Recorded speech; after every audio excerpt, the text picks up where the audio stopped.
presented by One Films.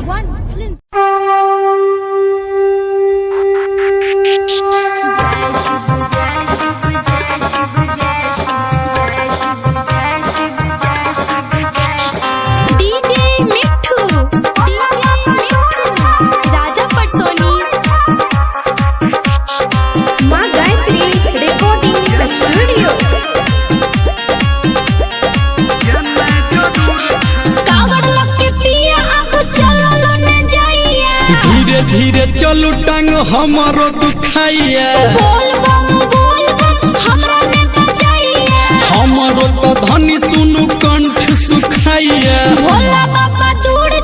जाना जरूर छे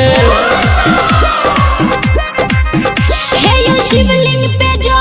चढ़ना जरूर छे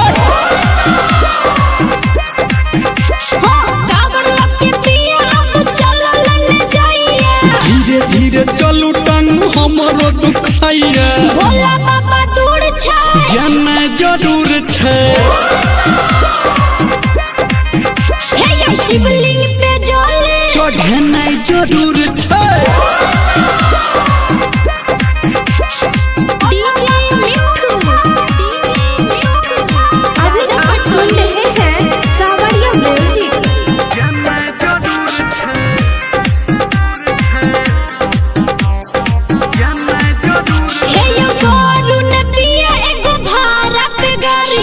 रोड पे कबरिया के भीड़ छे भारी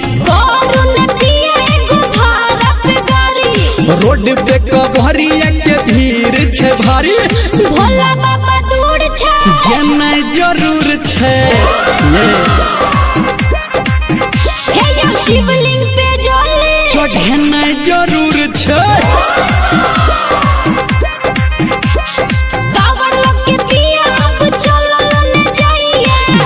धीरे चलू टांग हमारो दुखाइया भोला बाबा दूर छै जाना जरूर छे चलो शिवलिंग पे चढ़ना जरूर छे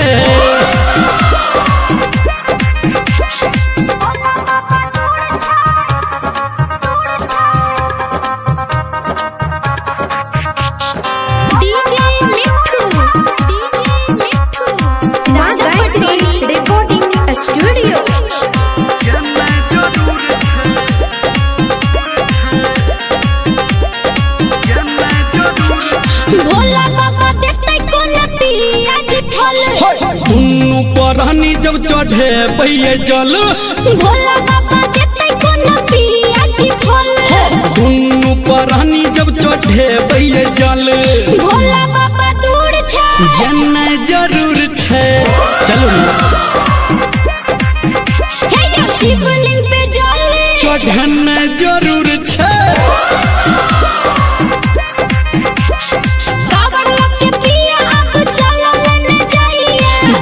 धीरे चलू टांग हमारो दुखाइया भोला बाबा दूर छै जाना जरूर छे चलो कनिए दूर छे शिवलिंग पे चढ़ना जरूर छे ये मेरा भ गेल छे बस कनिए दूर छे देखियो बाबा के।